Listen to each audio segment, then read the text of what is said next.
see that quote there from Bill O'Brien, the new head coach at Penn State University. He says, I'm a mentally tough guy. I feel like I'm the right guy. He's going to need to be not only mentally tough, he's going to have some thick skin because these people are going to be watching every move he makes. You better believe it. You know, he's going to have some press conferences where, you know, he's not even talking about football. Sure.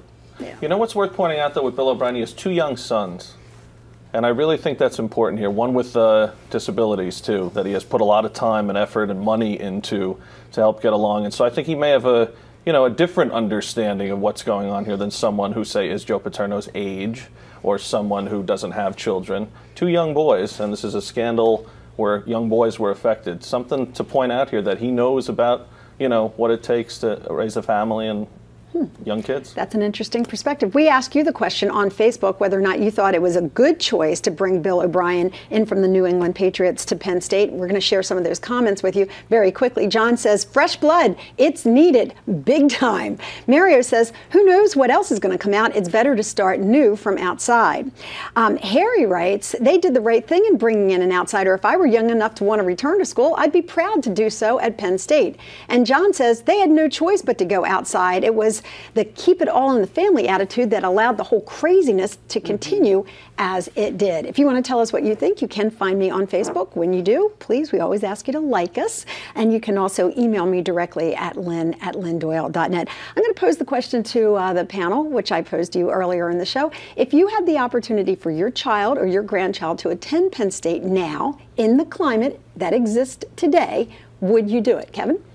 I don't know that I would forbid them, quote unquote, but it wouldn't be my first choice. There's a lot of great universities and schools in this country, and why deal? You already have the pressures of being a college freshman, whether you're in athletics or not, all the newfangled things that you're going through. So my first thing would say no. And actually, a friend of mine who I played football with in high school, his nephew is looking at Penn State as his #1 choice right now to play football. Right. And he emailed me the other day with that question. What do you think, Corey, as a psychologist? As a psychologist? Is there a big psychology into the decision, or is a kid going to look at it for what the educational opportunities would be? I mean, if my son or daughter, when they get to that age, want to go to Penn State, that is their first choice, and they want to go there for the pre-med program, or they want to go and play basketball there or something, I have no problem having them go. Well, by the time your kids go to college, Joe Paterno will have probably made a comeback at 104, okay? But I'm saying if someone were going right now, given the climate that exists today. I think it's a parent's responsibility to prepare their child and talk to them and say, look, you're going to face the normal pressures that you mentioned that someone's going to face, but you're also going to have this additional spotlight that's going to be on you, for the first couple of years. Okay, so Gary, you're the football pro here. What do you think? If your kid had a chance to play football, this is a specific question, not an education, not a pre-med, a specific question to play football and could do it in the coming year or two, what would you advise? Well, if he or she had other options that were on the same level, I'd probably say to go elsewhere, because you're going to deal with all the distractions. It's going to be, TMZ and whoever else is out there with cameras.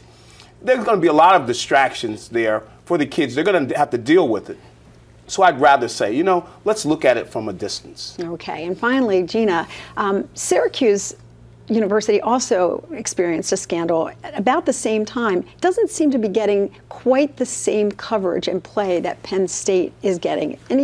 Any observation as to why? Well, I don't think there was quite the level of cover-up or perceived cover-up, as you will. So there's not as many players from the administrative side involved. And as a result, it's a little bit quieter. Also, Syracuse isn't one of the top 10 football universities in the country.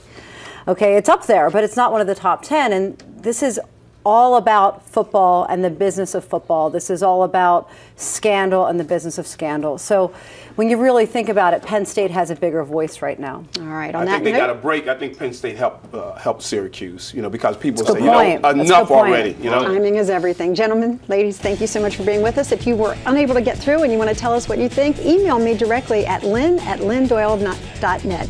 Until the next time, my thanks to my guests for being here. Most importantly, thank you for being here, and thanks to my crew as well. Good night.